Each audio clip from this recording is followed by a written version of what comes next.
Hey, I was watching these YouTube videos and it left me confused.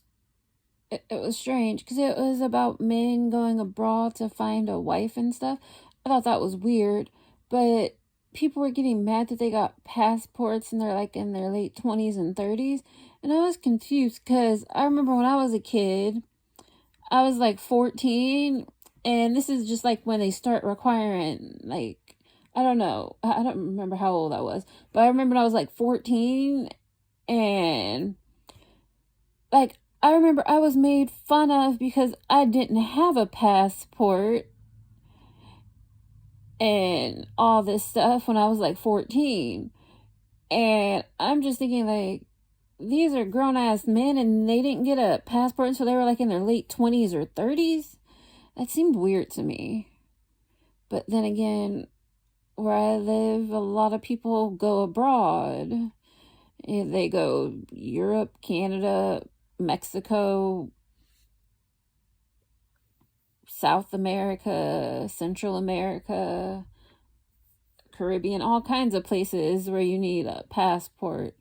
And it was just so odd that these men didn't get a passport until like their 20s or 30s.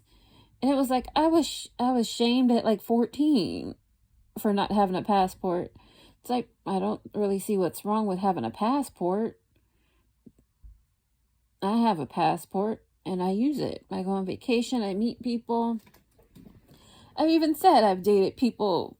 Well, I never went anywhere to go find a husband or anything like that, but I've dated people from other countries that are in this country, and I've dated people in Canada. But if I was going to marry somebody from a different country, I would meet them in this country and marry them and not sign any paperwork or anything. Because it's like, I'm not going to sign off and give somebody a green card or whatever. Because it's like, who knows if you actually like me or if you're just trying to be a citizenship. And as soon as you get your stuff all clear, you're going to leave. So it's like, why marry you? Why not marry someone that really gets no benefit in marrying me whatsoever that I know that actually likes me? Unless it's like, yeah, I'm going to get married because I can't afford rent or something, a guy like that. But it's like, where would I meet a guy like that? But, well, I guess. I don't know. I guess it wouldn't be that hard. Because, like, depending on, like, what neighborhood you want to live in. Because some neighborhoods are, like, really expensive. Like, say if I wanted to move to San Francisco or San Jose. San Jose is really expensive to buy like a crappy house that was built like in like the 50s. It costs like $1 million. If I wanted a decent apartment in San Francisco, it could be $5,000 to $10,000. So it's like, I guess I could see why somebody would try and marry somebody for rent to pay half of the rent. But I don't know.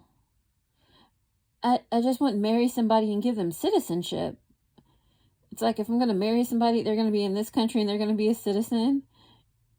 And it's that, or they get their papers through work or whatever. Yeah, because I know a lot of people that marry people from different countries and stuff, but they met them in the U.S.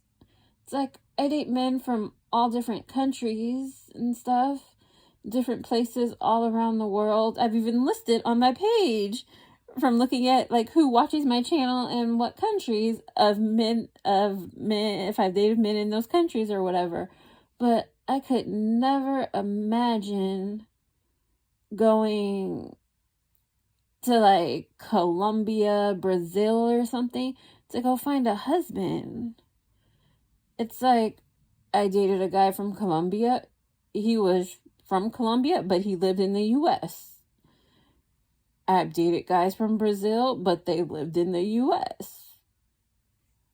I've dated guys from Asia. They lived in the U.S. And it's like, they were born there, raised there, and they came here. But yeah, that just seems really, it makes me feel bad for them. It's like, if you want to date somebody from Brazil or Colombia or wherever, Why can't you meet them in the US? That's weird. Sounds like you're just preying on people that want to get out of a situation and they're willing to get married. Yeah, I don't understand that. That just seems weird to me. Because it's like, this is a country of molding, mixing, all that. It's like, I don't care what race person you marry, whatever, as long as you're happy. But why do you need to go to another country? And it's like, there are people from that country already in this country. Yeah, because I was watching YouTube videos, and then there is this other thing I saw where like men go to like these meetings where these women, they're looking for a husband and to come to America and stuff. And it's just like, this makes me really feel bad for these men. And it's like, if you need to do all this, it's like, I understand, but I don't really, because you want to marry somebody from that country, but there's tons of people from that country in the US, but you don't want to marry the people that are here. So it's like, love who you want and all that stuff, but it's kind of like you need to go buy a wife, almost. Yeah, like how they used to say Russian mail order brides or whatever. That's really weird. Yeah, but, oh, I don't know. Because I just remember being at like 14. I was shamed because I didn't have a passport. Because I didn't have an ID. Because it was like nobody had like an ID. Because it was like you could get an ID. But it's like, why go get an ID? Because you're going to have to get another one in a few years. Because it's going to expire. And you're not going to really use it for anything. And you already have a school ID. So like, why not just go get your passport? Because it was expected you were going to travel out of the country at like 14. And the fact that I didn't have a passport, but at that time I did travel out of the country. Well, before I was 14, because like around when I was 4, I don't know, it was like I was a lot younger when I used to travel out of the country, because then they passed that law or whatever, or border crossing where you had to show ID or a passport. And then I stopped traveling. Yeah, but it's kind of weird. I was shamed at 14 for not having a passport, but then I got one not too long after.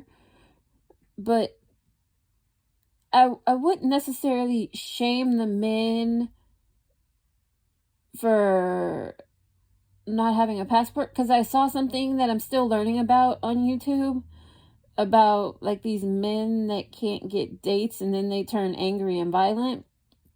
I don't know if it's that situation or what, but it just seemed interesting. They're waiting to their like late 20s and 30s to get a passport to travel and do all this stuff. And it was just like, I was ashamed at 14 that I didn't have a passport. It was like I was shamed and everything. And like people were like, well, what's wrong with you? Why can't you have a passport? And it was like, I didn't know why I didn't have a passport. Yeah, but I have one now. I travel out of the country. I do all kinds of fun stuff when I have time. Yeah, but that's interesting. I don't know. From watching YouTube, I hear about so many different perspectives on things. I guess. Because they talk about stuff and it's different. Because I guess not everywhere people are made fun of at like 14 because they don't have a passport. And people felt I was old to not have a passport. And they were like, you're old, why don't you have a passport? And I'm just thinking like, I'm 14. Yeah, but it got even worse when I was like 16. And they're like, you don't have a driver's license, you don't have a passport. Yeah, so people were, yeah. And then I didn't have a car either at 16. So it was interesting, but to hear these different perspectives of people and their lives and everything on YouTube, it really shows maybe I just grew up with people that were fairly well off that traveled around the world. And then even then, I remember I was shamed because I was only an American citizen. I didn't have dual citizenship. And it's like these conversations, or you think people would have when they're a little bit older, but they would have like when I was in high school. Because I remember like my friends, they were like, oh, I have dual citizenship in like different countries and stuff. And it's like, yeah, I don't have dual citizenship. As far as I know, I'm just an American. Yeah, that's interesting. But I found out I could get dual citizenship if I want to. Who knows, I might get it one day and then pass it on to future children or something. If you like this video, subscribe and watch new ones. There will be more coming soon. They'll be interesting and fun. But this is the end, and thanks everyone for watching. Bye.